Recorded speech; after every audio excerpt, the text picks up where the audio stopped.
Atletico Madrid striker Julián Álvarez for a potential fee of around £87 million. Now, it's just a couple of rumours in a couple of papers, but this would be massive if it could happen.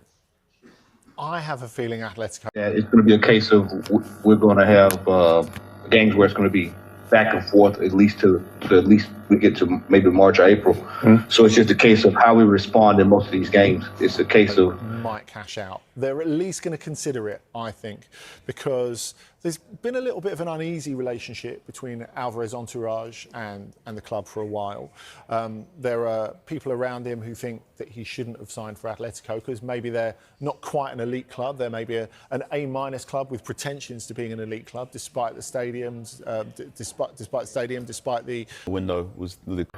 Can we continue to go on a run? I think we really need to put together a nice, strong run of form. And really important things within the squad.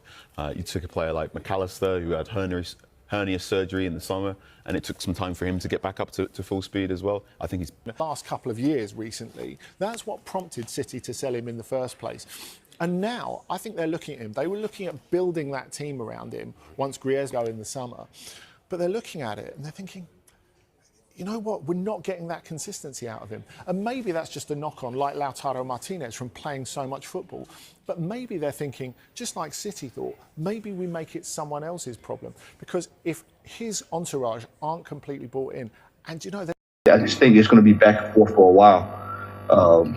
And I think a lot of people are looking at the fact that we're sitting 6 points ahead, which is comfortable at this time of the year. But at the same time, you still got a lot of ground to make. I mean, this week is pivotal. We've got to play Brentford this week, of course, and so we've got to try to find a way to get 3 points out of these games because we can't drop points. The room for error at the top is very, very small.